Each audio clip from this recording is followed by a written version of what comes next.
Négocier l'inacceptable quand les compromis remettent en question le but de l'action humanitaire. Le monde compte aujourd'hui plus d'une vingtaine de crises humanitaires majeures. Et lorsqu'une nouvelle catastrophe éclate, on s'imagine facilement que l'impératif humanitaire exige d'intervenir au plus vite, quoi qu'il en coûte. Après tout, le but de l'humanitaire n'est-il pas de sauver des vies?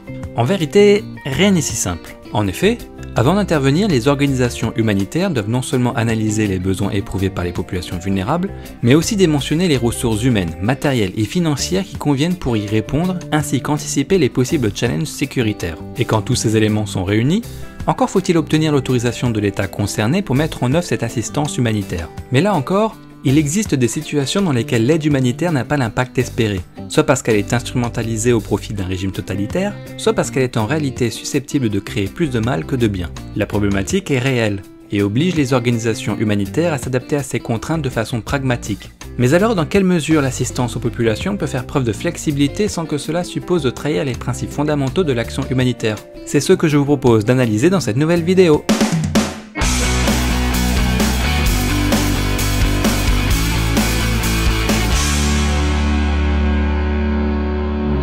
Le but de l'action humanitaire est de sauver des vies, mais pas n'importe comment.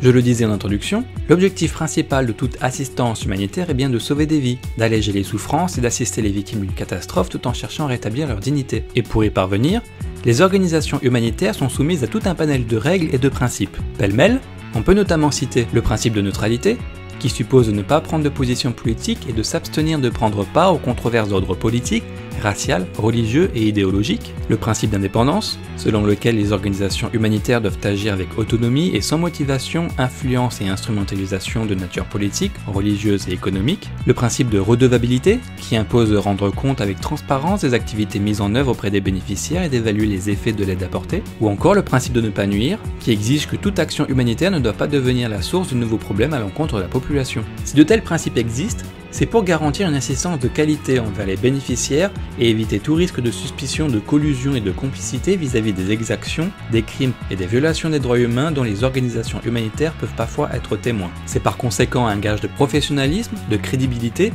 et de responsabilité de la communauté humanitaire envers les personnes qu'elle assiste et protège. Pourtant, malgré l'existence de ces principes, l'histoire de l'humanitaire ne s'est pas faite qu'avec des success stories. L'humanitaire compte également des échecs et des remises en question douloureuses pour lesquelles il n'a pas toujours été simple d'y répondre. En effet, dans la réalité des crises humanitaires, où se mêlent tout à la fois des intérêts géopolitiques, économiques, historiques et autres, il n'est pas toujours suffisant de respecter scrupuleusement les principes qui gouvernent l'action humanitaire pour réduire les maux infligés aux populations les plus vulnérables. Ainsi, dans certaines situations, bien que le travail achevé par les organisations humanitaires soit réel, pertinent et positif, l'instrumentalisation de celui-ci par les autorités atteint de telles proportions que l'aide humanitaire finit en réalité par soutenir indirectement les sources de la crise plutôt que d'en réduire les effets. Mais alors, comment les acteurs humanitaires gèrent-ils cette problématique? Pour répondre à cette question, penchons-nous ensemble sur l'histoire de l'action humanitaire au travers de deux exemples réels et voyons quelles sont les leçons qui en ont été tirées. Retour en 1985. Médecins sans frontières dénonce l'intolérable en Éthiopie. De 1983 à 1985, alors qu'une sécheresse sévit déjà depuis plusieurs années en Éthiopie, une gigantesque famine frappe les régions du nord du pays. Il est à ce moment-là estimé que plusieurs millions de personnes sont placées en danger de mort immédiat si elles ne reçoivent pas de l'aide au plus vite. La situation est d'autant plus catastrophique que ces régions sont déjà le théâtre d'affrontements armés entre le Front de libération du peuple du Tigré et la junte militaire du DER qui est au pouvoir et soutenue par les soviétiques. Bien vite,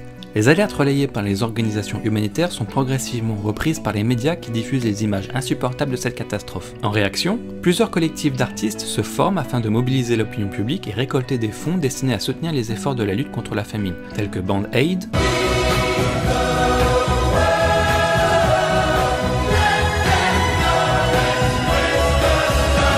Chanteurs sans frontières,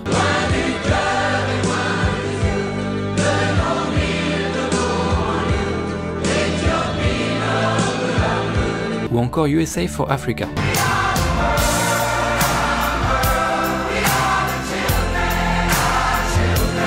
À l'époque, un tel élan de solidarité à l'échelle mondiale est aussi extraordinaire que colossal. puisque toutes ces initiatives confondues permettront de récolter plusieurs dizaines de millions de dollars. Seulement voilà, sur place, les organisations humanitaires se rendent progressivement compte que quelque chose cloche. En effet, alors que les fonds récoltés pour lutter contre la famine qui frappe l'Éthiopie sont en grande partie reversés au gouvernement éthiopien, les structures humanitaires n'observent pourtant aucune amélioration, aucun impact positif. Et pour cause, le gouvernement éthiopien détournait en réalité la majeure partie de l'aide et des fonds qu'il recevait dans le but de provoquer des déplacements forcés d'une partie de sa population. L'objectif du gouvernement éthiopien était simple, vider ces régions du nord de sa population afin de réduire le nombre de personnes susceptibles de rejoindre ou d'apporter leur soutien aux groupes armés impliqués dans la guerre civile. Pour ce faire, le gouvernement éthiopien dissimulait ses objectifs militaires en affirmant auprès des populations civiles concernées qu'il leur était nécessaire de se déplacer vers les régions du sud car elles y étaient plus fertiles et que l'aide humanitaire y était davantage présente. Et pour renforcer ces propos, les organisations humanitaires faisaient l'objet de plus en plus de restrictions en vue de mettre en œuvre leur programme, de sorte qu'il n'était plus réellement possible de fournir une assistance adéquate aux plus vulnérables. Affamés et placés sous le risque d'une mort certaine puisqu'aucune assistance digne de ce nom n'était présente, les populations du nord de l'Éthiopie n'avaient donc pas d'autre choix que de se soumettre à la volonté du gouvernement éthiopien et d'accepter de monter dans les bus et les avions spécialement affrétés à cette fin. Des véhicules appartenant aux organisations humanitaires seront même réquisitionnés de force afin de maximiser ces déplacements vers le sud. Si les habitants étaient plus récalcitrants et refusaient de partir, des rafles étaient organisées, de sorte qu'en réalité personne n'avait d'autre choix que de quitter son village et sa terre pour rejoindre sous la contrainte une région inconnue. Les conditions de transport étaient abominables, à tel point que beaucoup mourront avant même de rejoindre le sud du pays. Les organisations humanitaires se trouvent donc à ce moment-là face à un énorme dilemme. Soit rester des témoins silencieux et accepter que l'aide humanitaire fasse l'objet d'un chantage abject pour tenter tant bien que mal d'apporter assistance là où cela est autorisé, soit refuser de compromettre leurs responsabilités et leur déontologie en dénonçant publiquement l'instrumentalisation de l'aide humanitaire. Beaucoup préféreront se taire. Seule la branche française de Médecins sans frontières décidera de prendre la parole en se lançant de toutes ses forces dans une campagne de communication pour dénoncer l'intolérable. La politique gouvernementale de resettlement a provoqué des morts par dizaines de milliers. Ces départs sont forcés, sous la menace d'armes et les conditions de vie dans les centres de transit sont épouvantables. Le transport dure 3 à 5 jours. Ils reçoivent chaque jour une poignée de maïs, mais il arrive qu'on ne leur donne rien pendant la moitié du voyage. Ils ont droit à 1 ou 2 tasses d'eau par jour.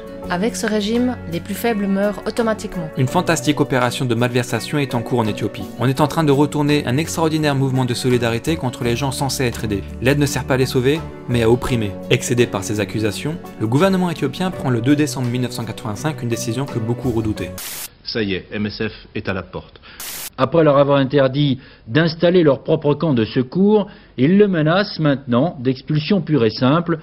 MSF était arrivé dans ce pays il y a 19 mois pour secourir les victimes de la famine. Une polémique s'était rapidement engagée entre l'organisation et le gouvernement lorsque les autorités éthiopiennes ont entamé des transferts massifs de population du nord vers le sud du pays. En ayant refusé de cautionner l'intolérable, Médecins sans frontières France et ses équipes se retrouvent alors expulsés du pays. Aujourd'hui, 35 ans plus tard, nous serions tentés de penser que la position de MSF vis-à-vis de cette crise a fait jurisprudence, que face à l'inacceptable, ou lorsque l'aide est instrumentalisée, l'éthique et la déontologie humanitaire exigent de dénoncer les abus et les violations des droits humains dont sont témoins les organisations humanitaires pour ne pas trahir les personnes censées être aidées et protégées. Autrement dit, que la neutralité attendue des organisations humanitaires ne doit pas se transformer en complicité passive, au risque de compromettre les valeurs et le but de l'assistance qu'elles délivrent. En réalité, ce n'est pas le cas. Il existe en effet encore aujourd'hui des contextes similaires à l'Éthiopie de 1985 et pour lesquels la communauté humanitaire demeure agitée par des controverses interminables. Tandis que les uns invoquent l'impératif humanitaire et invitent à faire preuve de pragmatisme avant tout,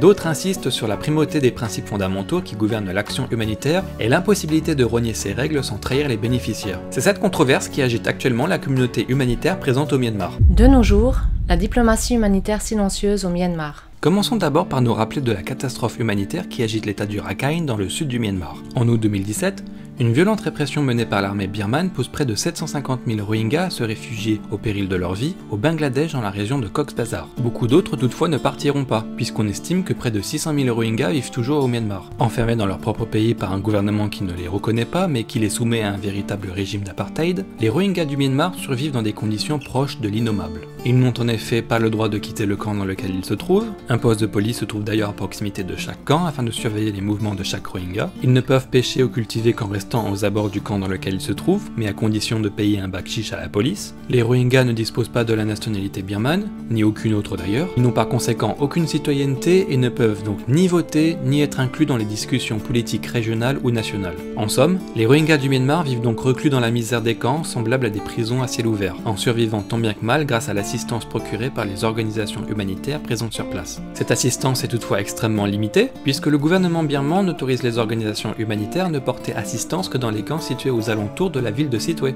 Les autres camps et villages situés dans le reste de l'état du Rakhine, qui demeure pourtant l'un des états les plus pauvres du Myanmar, restent donc privés de toute assistance. Pour justifier ce refus, le gouvernement birman affirme que les conditions sécuritaires ne sont pas réunies pour que les organisations humanitaires, pourtant spécialistes des interventions en conflit armé, puissent intervenir. En réalité, le gouvernement birman et son armée ne souhaitent tout simplement pas que quiconque soit témoin de la répression violente qui continue d'avoir lieu, tant à l'encontre des Rohingyas que des populations bouddhistes. Face à cette situation et en se basant sur l'expérience de MSF en Éthiopie, qu'en est-il de la position des organisations humanitaires présentes au Myanmar? Eh bien, contrairement à ce que nous avons vu il y a quelques minutes, aucune d'entre elles ne semble réellement décidée à dénoncer les exactions commises par le gouvernement birman et son armée. C'est même pire, puisque conformément aux exigences du gouvernement birman, les organisations humanitaires ont également accepté de ne pas mentionner le mot Rohingya lorsque celles-ci s'entretiennent avec les autorités birmanes. Les autorités du Myanmar considèrent en effet que mentionner le mot Rohingya est de nature à soutenir l'idée que ces personnes sont légitimes à se voir accorder la nationalité birmane. À la place, la communauté humanitaire s'emploie donc à n'utiliser que des termes tels que communauté musulmane ou déplacés internes, ce qui participe implicitement à la stratégie de nettoyage ethnique et identitaire voulue par les autorités birmanes. Mais alors comment expliquer une telle différence par rapport à la position adoptée par MSF en Éthiopie lors de la famine de 1985? Sur place, face aux pressions constantes et les tentatives d'intimidation continuelles de la part des autorités birmanes qui menacent régulièrement les organisations humanitaires de révoquer leurs autorisations de mise en œuvre de leur programme, la communauté humanitaire estime ne pas avoir d'autre choix que de se résoudre à un compromis consistant à mener une diplomatie du silence. En clair, cela consiste à s'abstenir de toute dénonciation publique pour conserver le droit d'intervenir là où elles sont autorisées à le faire, même si elles sont les témoins directs des abus et des crimes commis par l'armée birmane ou de la situation catastrophique dans laquelle se trouvent les Rohingyas enfermés dans les camps. Un tel compromis est-il acceptable?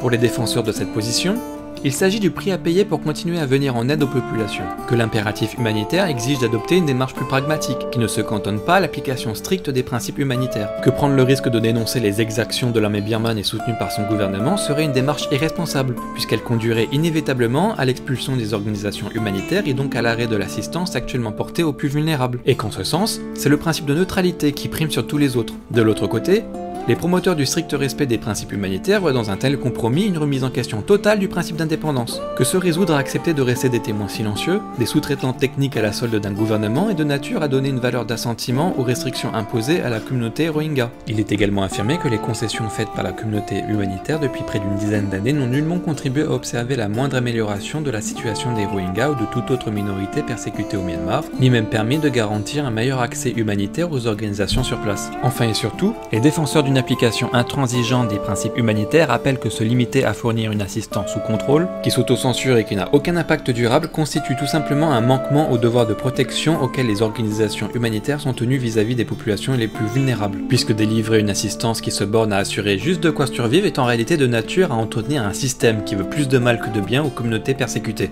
Alors en conclusion, que faut-il retenir de ces questionnements qui agitent toujours les réflexions humanitaires? Eh bien que face à un tel dilemme, il n'y a en réalité pas de bonne ou de mauvaise réponse. En effet, la réalité des contextes d'intervention exige des organisations humanitaires de réaliser un délicat exercice d'équilibriste et faire preuve de suffisamment de flexibilité pour remplir leurs devoirs et dans tous les cas faire des choix dans l'intérêt des bénéficiaires. L'objectif de cette vidéo est donc avant tout de démontrer que l'assistance humanitaire telle que l'on se l'imagine habituellement ne constitue pas toujours la réponse ultime à une crise. Il ne suffit pas que l'assistance humanitaire existe en tant que telle pour guérir comme par magie les maux des plus faibles et mettre fin aux discordes entre les peuples. Au contraire, l'aide humanitaire peut malheureusement être instrumentalisée, conditionnée ou contribuer malgré elle à perpétuer un système d'abus et de violation des droits humains. C'est aussi l'occasion de rappeler que chaque intervention humanitaire s'inscrit dans un contexte unique, qui fluctue d'une crise à une autre, et que pour chacune d'entre elles il n'existe pas de mode d'emploi universel. Mais c'est aussi la raison pour laquelle il demeure essentiel de rester attaché au plus près des principes qui gouvernent l'action humanitaire et qui ont eux-mêmes été créés afin que les erreurs commises par le passé ne soient pas reproduites. Pragmatisme et flexibilité sont essentiels à la réponse humanitaire, mais les principes fondamentaux doivent être la boussole dont la communauté humanitaire ne devrait jamais se détourner. Et vous, pensez-vous que l'impératif humanitaire justifie que des compromis soient réalisés à n'importe quel prix?